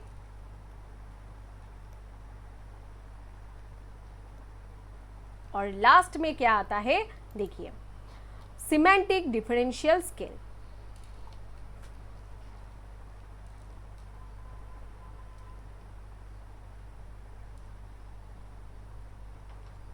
ठीक है, लिकर्ट स्केल क्या है, डेवलप्ड बाय रेंसिस लिकर्ट। किसने डेवलप किया था, रेंसिस लिकर्ट ने डेवलप किया था। Measuring attitudes through levels of agreement. हम एटीट्यूड को क्या करते हैं, मेजर करते हैं, है ना। हम एटीट्यूड को मेजर करते हैं कैसे, लेवल्स ऑफ एग्रीमेंट से। Strongly agree, agree, neutral, disagree, strongly disagree. Likert scale को अगर आपको जो डेवलप किया गया था, रेंसिस लिकर्ट ने डेवलप किया था, आप एटीट्यूड को मेजर करोगे, किस तरीके से मेजर करोगे कि आपकी किसी बातों से कोई कितना एग्रीमेंट कर रहा है या फिर नहीं कर रहा है। ठीक है, जैसे कि यहाँ पर आप देख सकते हो, स्ट्रांगली एग्री कर रहा है, फिर एग्री कर रहा है, न्यूट्रल, डिसएग्री, स्ट्रांगली डिसएग्री। कितने सिंपल तरीके से यहाँ पर जो स्किल है वो उसे दिया गया है ना। ऐसे ही तो आप एटीट्यूड को क्या करोगे, जज करोगे। तो वो क्या होता था कि ऐसा लगता था कि जब नेट क्वालिफाई मेरा नहीं हो रहा था, जब मैं कॉलेज से पास आउट हुई थी, तो मुझे ऐसा लगता था कि मैं डिप्रेशन में जा रही हूँ। तो क्या होता था कि सच में डिप्रेशन को मापने के लिए बहुत सारे क्वेश्चंस मुझसे पूछा जाता था 1-2 ऐप तक, तो वो जज करता था कि मैं डिप्रेशन में हूँ या नहीं हूँ। तो मुझे याद आया कि ऐसे ही क्वेश्चंस वो लोग फ्रेम कर रहे थे। क्या आपकी रात में अच्छी तरीके से नींद आती है? बहुत अच्छा नींद कैसे नींद आती है? बहुत अच्छे, थोड़ा बहुत, एकदम नहीं, बिल्कुल भी नहीं। ऐसा क्वेश्चंस वो लोग फ्रेम करते थे। ठीक है, तो लिकर्ट स्केल रेंसिस लिकर्ट ने दिया था, जिससे हम एटीट्यूड को मेजर करते हैं, जहां पर लेवल्स ऑफ एग्रीमेंट हमें देखने को मिलता है। ठीक है, थर्स्टन स्केल क्या है? Equal appearing interval scale. Statements are assigned weights by जजेस। क्या मतलब है? असाइन्ड वेट्स बाय जजेस मतलब क्या है कि जो ये थर्स्टन स्केल है, ये इक्वल इंटरवल में आपसे क्वेश्चंस पूछेंगे और क्या होगा, जजेस के द्वारा क्या किया जाएगा, जज किया जाएगा, है ना।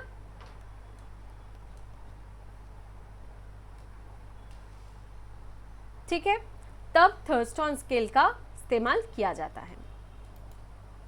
गुडमैन स्केल क्या होता है? Cumulative measurement. If a person agrees with a strong statement, they are assume to agree with weaker once.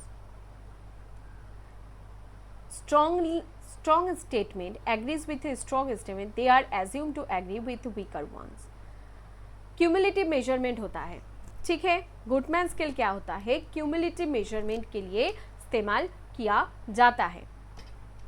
Semantic differential scale क्या होता है? चार्ल्स ई ऑसगुड ने यूज किया था, measuring attitude between opposite adjective, good and bad, strong and weak. आपको ऐसे ही option दिया जाएगा जहां पर आप किसी चीज़ का या फिर ये कहोगे ठीक है ये अच्छा है और ये बुरा है, ठीक है ये स्ट्रॉन्ग है ये वीक है। आपकी जो अपोजिट एडजेक्टिव है आप कौन सा चूज कर रहे हो उसके ऊपर डिपेंड करके सिमेंटिक डिफरेंशियल स्केल को इस्तेमाल किया जाता है। ठीक है, चार्ल्स ई गुड्स ने ये दिया था, याद रहेगा। ओके, अब देखिए रिलायबिलिटी में हम आएंगे। रिलायबिलिटी, वैलिडिटी, यस बहुत इंपॉर्टेंट है, देख ही लेते हैं एक बार। ठीक है, देखिए रिलायबिलिटी क्या होता है? जब आप किसी को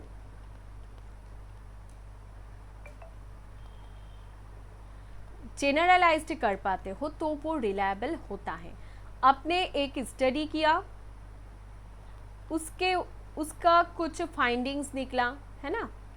अब उस फाइंडिंग्स को आप फिर से टेस्ट करोगे तो वो क्या होगा? रिलायबल होगा। ठीक है, जैसे कि test, retest, reliability. Same test administered twice. आपने एक ही टेस्ट को 2 बार करोगे, 2 टाइम्स, और वो सेम रिजल्ट अगर देता है तो वो क्या है? वो टेस्ट, रीटेस्ट, रिलायबिलिटी में आता है, वो रिलायबल है। स्प्लिट हब रिलायबिलिटी क्या कहते हैं? Test divided into 2 halves. अपने जो पहले स्टडी किया था उसे अब हम दोनों हिस्से में डिवाइड करेंगे। यहाँ पर 50 सैंपल्स होगा, यहाँ पर 50 सैंपल्स होगा। इनमें भी टेस्ट करने के बाद अगर जो रिजल्ट है वो सेम आया तो उसे हम क्या कहेंगे? Split half reliability. Parallel forms of reliability, 2 equivalent forms of a test. 2 equivalent forms of a test. ठीक है, आप पैरेलली किसी चीज को टेस्ट कर रहे हो, रिजल्ट आपका जो है वो सेम आना चाहिए, है ना, तभी आप उसे क्या कहोगे, आप उसे जेनरलाइज कर पाओगे और वो क्या होगा, रिलायबल होगा। ठीक है, याद रहेगा इतना। यस, यहां पर देखो क्रॉनबैक्स अल्फा मतलब मेजर्स, ये क्या मेजर्स करता है, इंटरनल कंसिस्टेंसी को मेजर करता है। अगर एक डेटा जिसके ऊपर आपने स्टडी किया, उनके जो फाइंडिंग्स है वो बार बार क्या आ रहा है, रिलायबल हो रहा है ना, तो हम उसे क्या कहेंगे, हम उसे कंसिस्टेंसी कहेंगे। कंसिस्टेंटली उसे हम मेजर करेंगे जो कि इंटरनल है, तो वो क्या होता है, क्रॉनबैक्स अल्फा में आते हैं। ठीक है, test retest reliability, split up reliability याद रहेगा।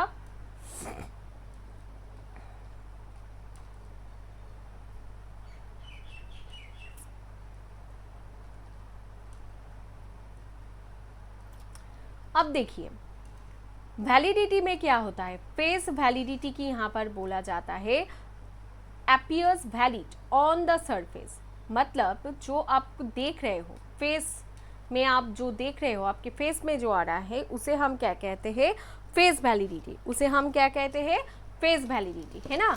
appears valid on the surface क्या होता है, वैलिड दिखते हैं हमें, है ना, जो वैलिड है उसे हम सामने से देख पाते हैं, उसे हम क्या कहते हैं, फेस वैलिडिटी। याद रहेगा।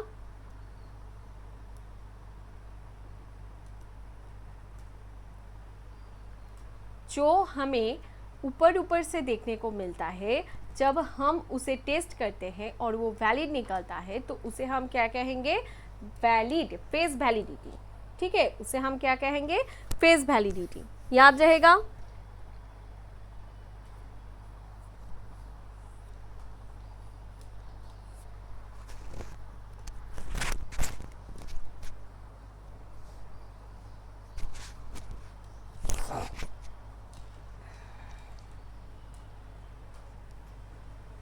जैसे कि और भी चीज़ें हैं फेस वैलिडिटी में जिसे हमें याद रखना है, जहाँ पर आपको देखना है कि जो हमें दिख रहा है ऊपर ऊपर से, हम जो देख पा रहे हैं, है ना, जो रिसर्चर है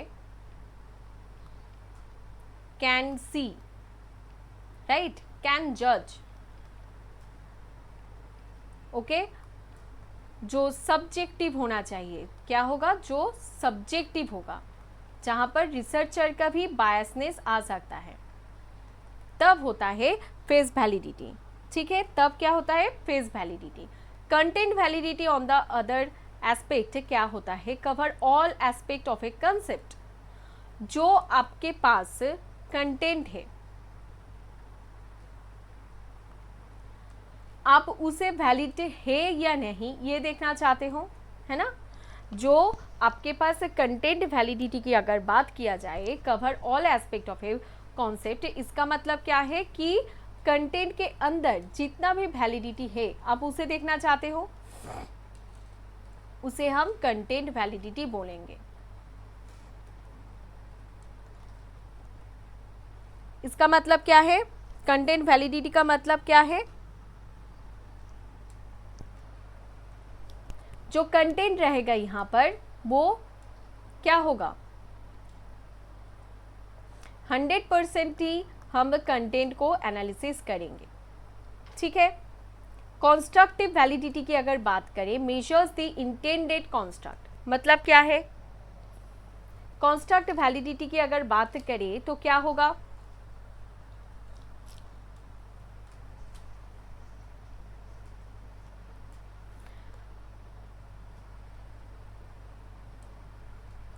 जो हमारा इंटेंशन है जिसे हमें वैलिड दिखाना है, जो हमारी स्टडी है, जो हमारे डेटा है, उसे दिखाना है ना, उसे हम क्या कहेंगे? कंस्ट्रक्ट वैलिडिटी कहेंगे।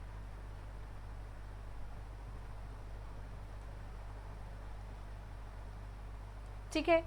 Criterion validity compared with an external criterion, compared with an external criterion, इसका मतलब क्या है?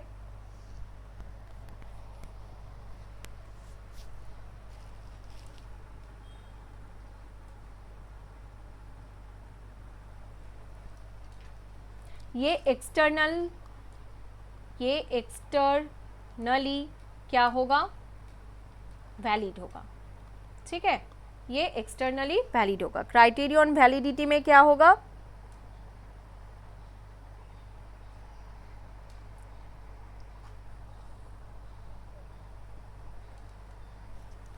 जो हमारे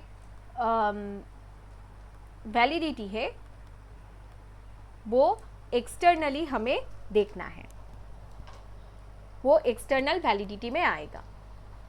ठीक है।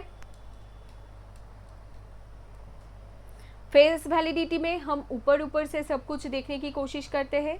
कंटेंट वैलिडिटी में जो हमारे पास कंटेंट है उसकी वैलिडिटी को हम जज करते हैं।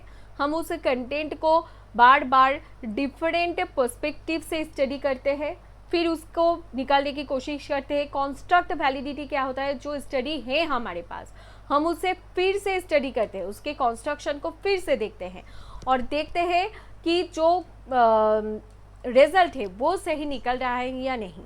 क्राइटेरियन, वहाँ पर बहुत सारे क्राइटेरिया हमें दिया जाता है। हम हर एक क्राइटेरिया को क्या करेंगे कि कोशिश करेंगे जो आउटकम है उसे बार बार डिस्कस करने की, जज करने की। याद रहेगा? यस। यहाँ पर और एक होता है इंटरनल वैलिडिटी,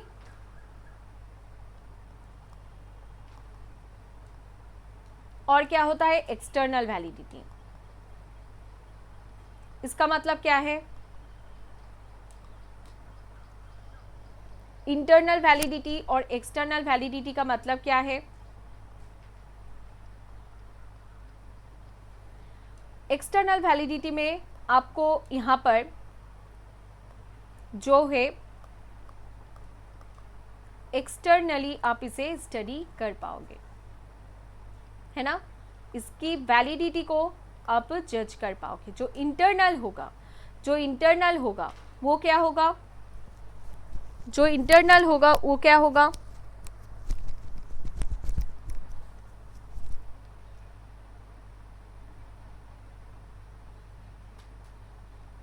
यहाँ पर कॉज एंड इफेक्ट की रिलेशन आपको देखने को मिलेगा। ठीक है। जो इंटरनल वैलिडिटी होगा वहाँ पर हमें कॉज एंड इफेक्ट की रिलेशन देखने को मिलेगा। एक्सटर्नल वैलिडिटी में जो कि यहाँ पर कॉज एंड इफेक्ट की बात नहीं होता है। ठीक है। चलिए यहाँ पर देखिए बहुत सारे जो हमने अभी तक पढ़ा। जेड टेस्ट में सैंपल साइज क्या होता है? 30 से ज़्यादा होता है ना। जो सैंपल साइज है वो क्या होगा? 30 से ज़्यादा होगा। एन टेस्ट में 30 से कम होगा। एफ टेस्ट में हमें कंपेयर करेंगे वेरिएंसेस को। अनुभव 3 से ज़्यादा होना चाहिए। काई स्क्वायर बहुत सारे एट्रीब्यूट्स के जो एसोसिएशन है उसे टेस्ट करेगा। पियर्सन कोरिलेशन कंटिन्यूअस वेरिएबल्स को यहाँ पर देखेगा। स्पीयरमैन कोरिलेशन रैंक डेटा को देखेगा। लिकर्ट स्केल एटीट्यूड को मेजरमेंट करेगा। थर्स्टर स्केल वेटेड एटीट्यूड को स्केल को इस्तेमाल करेगा। गुडमैन क्यूमुलेटिव एटीट्यूड को करेगा। Semantic differential bipolar attitude measurement. ठीक है। यहाँ पर क्रॉनबर्ग्स अल्फा को रिलायबिलिटी को टेस्ट करेगा। Test retest reliability over time test करेगा। ठीक है, याद रहेगा। चलिए यहाँ पर देखिए लेवल्स ऑफ मेजरमेंट आ गया, जहाँ पर हमें नॉमिनल स्केल, ऑर्डिनल स्केल ये सब देखना है। ठीक है। चलिए there are 4 levels of measurement, जहाँ पर आपको नॉमिनल स्केल को देखने को मिलेगा। इसका मतलब क्या है? हम क्लासिफिकेशन करेंगे और लेवलिंग ओनली करेंगे। कैटेगरीज ओनली, नो ऑर्डर और ranking, numbers are used as labels. जो लेबल्स है उससे हम देखने की कोशिश करेंगे। Gender, male and female, religion, blood group and marital status. Statistical measures क्या होगा, मोड, का स्क्वायर, टेस्ट। ठीक है। नॉमिनल स्किल में क्या होता है, कोई भी ऑर्डर नहीं होता, रैंकिंग नहीं होता, बस कैटेगरी होता है। Numbers are used as label, label की तरह इस्तेमाल किया जाता है। जैसे कि देखिए आपकी ब्लड ग्रुप क्या है, ए पॉजिटिव होगा या फिर बी पॉजिटिव होगा, बस आप उसे लेबल कर दोगे। नॉमिनल मतलब नेम, नॉमिनल का मतलब ही क्या होता है कि नेम, नॉमिनल का मतलब क्या होता है, नेम, याद रहेगा। रिलीजियन, आप हिंदू हो तो हिंदू, मुस्लिम हो तो मुस्लिम, बस नाम को हमें यहाँ पर देखना होता है, उसे ही हम कहते हैं लेबलिंग ओनली। इसे आप लेबलिंग भी कह सकते हो कि जहाँ पर हमें बस लेबल करना है। ठीक है। ऑर्डिनल स्किल क्या होता है, रैंकिंग और ऑर्डरिंग। क्या होता है, कैटेगरी से प्रेजेंट, रैंक और order. Difference between ranks is not equal. यहाँ पर ऑर्डिनल से ऑर्डर को आपको याद रखना है, ऑर्डिनल से ऑर्डर होगा। यहाँ पर एक रैंक आपको देखने को मिलेगा, फर्स्ट, सेकेंड, थर्ड, लो, मिडिल, हाई। स्टैटिस्टिकल मेजर से median, percentiles, Spearman, rank correlation etcetera. ठीक है। उसके बाद देखिए इंटरवल स्केल, इसका मतलब क्या है, ऑर्डर प्रेजेंट है, इक्वल इंटरवल्स में प्रेजेंट देखा जाता है। Temperature in Celsius and Fahrenheit, क्या मतलब है इसका, इंटरवल स्केल है, इक्वल इंटरवल्स में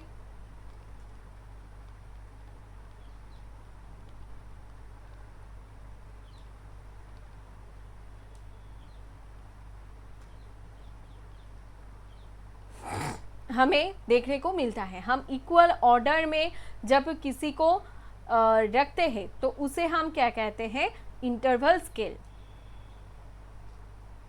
ठीक है।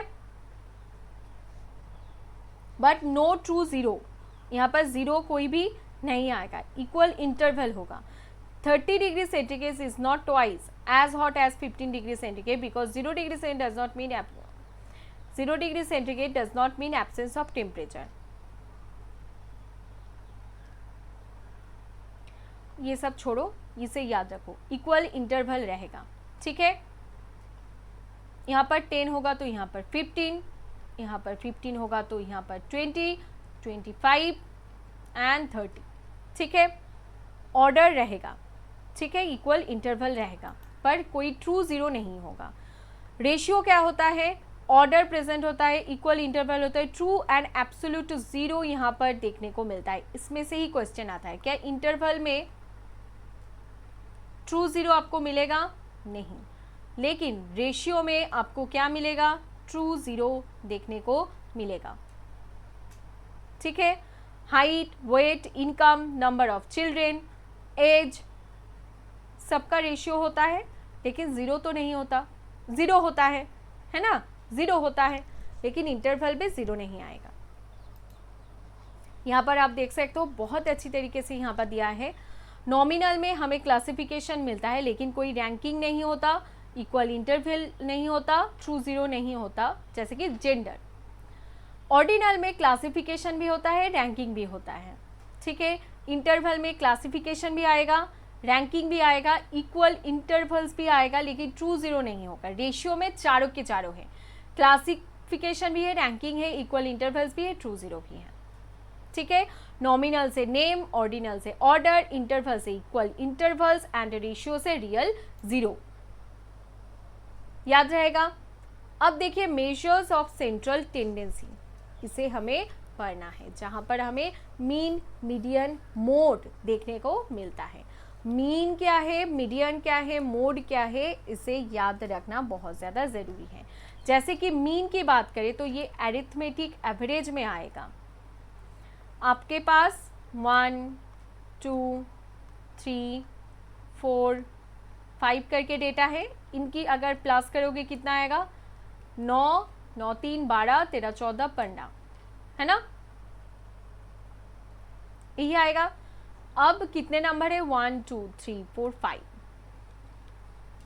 सो एवरेज क्या आया, 3। इंटरवल और रेशियो में क्या होता है, मीन यूज होता है। मीडियन क्या है, मिडिल वैल्यू है। ऑर्डिनल और स्क्यूड डेटा में यूज होता है। स्क्यूड डेटा से क्वेश्चंस आते हैं, हमें पढ़ना है, ठीक है।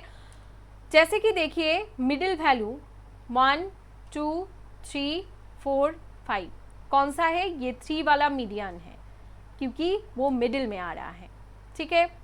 मोड क्या है, मोस्ट फ्रीक्वेंट वैल्यू 1 2 2 3 4 5 5 5। अब बताओ इसमें से मोड कौन सा है, 5 मोड है क्योंकि ये सबसे ज्यादा रिपीट हो रहा है। याद रहेगा। चलिए अब देखिए मेजर्स ऑफ डिस्पर्शन की अगर आप बात करें तो यहाँ पर क्या है, मेजर्स और पर्पस, ठीक है। यहाँ पर रेंज क्या है, देखिए difference between highest and lowest value. Quartile deviation क्या होता है, spread around median. Mean deviation, average deviation from mean. Standard deviation, most commonly used measure of variability. Variance क्या है, square of standard deviation. Larger standard deviation means more variability, smaller deviation means more consistency. इसे याद रखिएगा कि standard deviation क्या है, most commonly used measure of variability. आपको अगर वेरिएबिलिटी को देखना है तो स्टैंडर्ड डेविएशन सबसे ज़्यादा यूज होता है। अगर लोअर स्टैंडर्ड डेविएशन होगा मतलब आपके जो वेरिएबल है वो क्या है, ज़्यादा है। स्मॉलर डेविएशन होगा तो क्या है, मोर कंसिस्टेंट है। Mean deviation, average deviation from mean. Quartile deviation, spread around median. Median के आसपास जितने भी सारे आपको देखने को मिलता है डेटा वो क्वार्टाइल डेविएशन में आता है। रेंज क्या है, सबसे बड़ा जो हमारे पास जो डेटा है, सबसे बड़ा वैल्यू और सबसे कम वैल्यू में जो डिफरेंस है वही हमारा रेंज होता है ना।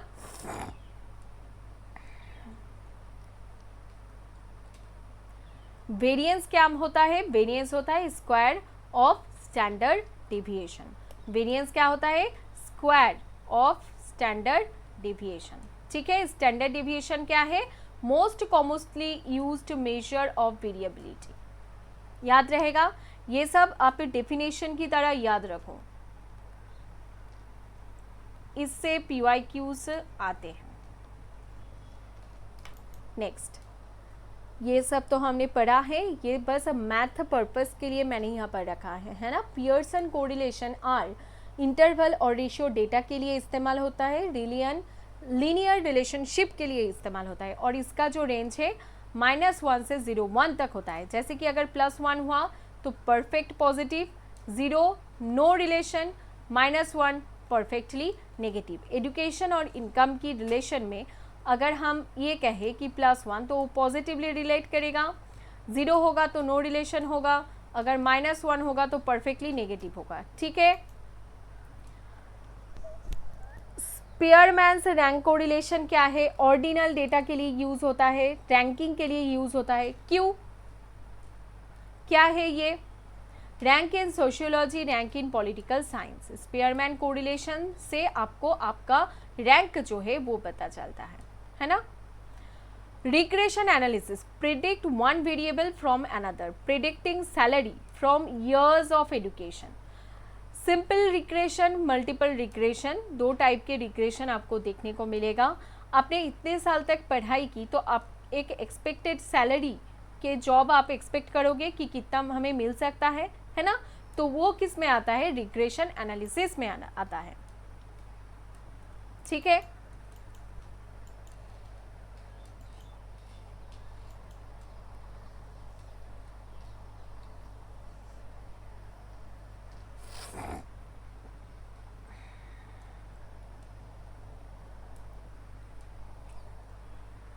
अब देखो, अगर नॉमिनल डेटा को आपको इस्तेमाल करना है तो आप कौन कौन से इस्तेमाल कर सकते हो, mode and chi square. Mode क्या है, सबसे ज़्यादा रिपीटेड डेटा है, और क्या इस्तेमाल करोगे, chi square data. Ordinal data को अगर स्टडी करना है मीडियन एंड स्पीयरमैन कोरिलेशन को यूज़ करोगे, राइट। स्पीयरमैन कोरिलेशन को हम क्या कहते हैं, आर। इंटरवल को पढ़ना है तो mean, standard deviation, Pearson and T test. Ratio को स्टडी करोगे, mean, standard deviation, Pearson, ANOVA and regression. याद रहेगा? ठीक है। आप देखो प्लेजरिज्म के बारे में हमें पढ़ना है। अब किस बारे में पढ़ना है? प्लेजरिज्म के बारे में पढ़ना है। ये क्या है? देखो, अगर 1, 4, 6 ऐसे याद रखोगे तो सबसे ज़्यादा अच्छा होगा। 0 से शुरू करो। 0 to 10% की अगर आपकी प्लेजरिज्म है तो स्टूडेंट को भी कोई पेनल्टी नहीं देना पड़ता, सुपरवाइज़र को भी नहीं देना पड़ता। लेकिन 10 से 40% अगर हो गया तो रिवाइज करना होगा, फिर से रीसबमिट करना होगा। No publication for 1 year. 1 साल तक सुपरवाइज़र और फैकल्टी मेंबर जो है वो पब्लिश नहीं कर पाएंगे। 40% से 60% अगर हो गया डिबेरेट फ्रॉम फॉर फर्स्ट सेमिस्टर, 1 साल के लिए उसे डिबेरेट कर दिया जाता है। No publication for 2 years. 2 साल तक आप कोई पब्लिश नहीं कर सकोगे। 1 ईयर इंक्रीमेंट डिनाइड। 1 साल तक आपकी कोई सैलरी नहीं बढ़ेगा।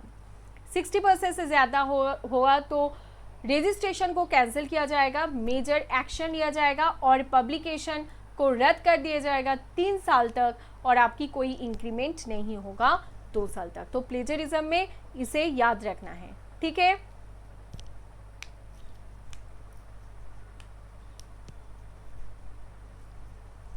चलिए अब देखिए यहाँ पर टाइप्स ऑफ प्लेजरिज्म आपको देखने को मिलेगा, जहाँ पर हमने बहुत सारे प्लेजरिज्म यहाँ पर दिखाए हैं। जैसे कि आप देख सकते हो, direct plagiarism, Mosaic plagiarism, paraphrasing plagiarism, self plagiarism, accidental, source based and complete plagiarism. क्या है ये? डायरेक्ट प्लेजरिज्म, जब आप वर्ड बाय वर्ड कॉपी कर दो तो वो क्या हो जाएगा? डायरेक्ट प्लेजरिज्म में आ जाएगा। Mosaic, mixing copied phrases from sources, अपने बहुत सारे सोर्सेस लिए और उनमें से थोड़ा थोड़ा करके अपने जो पेपर है उसमें सबमिट किए, है ना। ये आपका पेपर है, हर एक कॉपी से अपने थोड़ा थोड़ा लिया।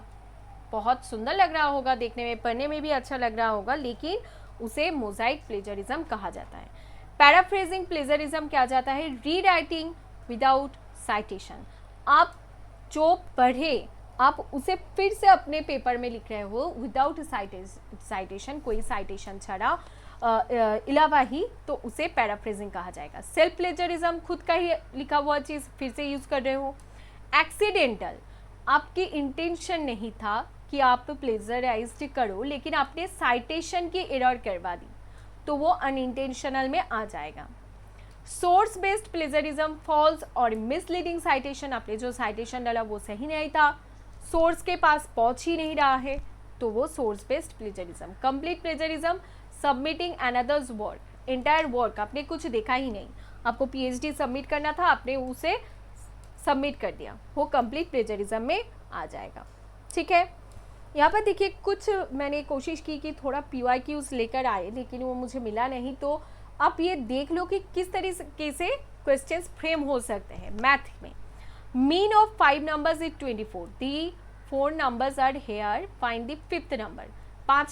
5 में से चारों नंबर यहाँ पर दिया गया है, ठीक है। 5 में से चारों नंबर जो है यहाँ पर दिया गया है, कैसे उसे निकालना है बोलो। 5 नंबर की मीन दिया गया है, मतलब 24 × 5 है ना, तो उसका क्या निकल आएगा? क्या निकल आएगा बोलो? टोटल नंबर निकल आएगा। अब इनके टोटल कितना हो रहा है? 94। तो 94 से अगर इसे आप डिवाइड करोगे 26 आएगा, तो 5th नंबर क्या है? 26। इसे मीन कहते हैं। मोड कैसे होगा? मोस्ट फ्रीक्वेंटली ऑकरिंग वैल्यू, जो सबसे ज़्यादा रिपीट हो रहा है, 18 सबसे ज़्यादा रिपीट हुआ है यहाँ पर, तो ये हो गया मोड। मीडियन क्या है? जो वैल्यू बीच पर है उसे हम मीडियन कहेंगे। एक स्केल की जो वैल्यू दिया गया है उसके बीच में जो होगा वो मीडियन होगा, ठीक है। स्टैंडर्ड डेविएशन आप कैसे निकालोगे? If 10 is added to every observation, what happens to mean and standard deviation? क्या होगा, मीन इंक्रीजेज बाय 10। जो मीन होगा हर एक ऑब्जर्वेशन में आपने 10 10 10 ऐड कर दिया तो उसका एवरेज निकलोगे तो मीन जो है वो इंक्रीज होगा। और standard deviation remains unchanged, standard deviation में कोई भी चेंजेस आएगा नहीं, ठीक है। वेरिएंस क्या है, स्क्वायर ऑफ स्टैंडर्ड डेविएशन, है ना, पहले ही हमने कहा था। इसे डेफिनेशन की तरह याद रखो, इससे क्वेश्चंस बनते हैं। कोरिलेशन कोएफिशिएंट का रेंज क्या है, -1 R से 5, ये 0 है, ठीक है। चलिए, as education increases income also increases, तो ये क्या होगा, positive correlation. A coin is tossed once, probability of getting hit. अब देखिए दो साइड है, एक फेवरेबल आउटकम क्या है, 1 है, तो आंसर क्या होगा 1/2।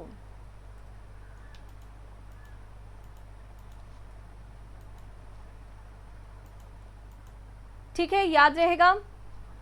अब देखिए यहाँ पर लास्ट का जो टॉपिक है, यहाँ पर बहुत सारे रिसर्च के टूल्स आपको देखने को मिलेगा, है ना।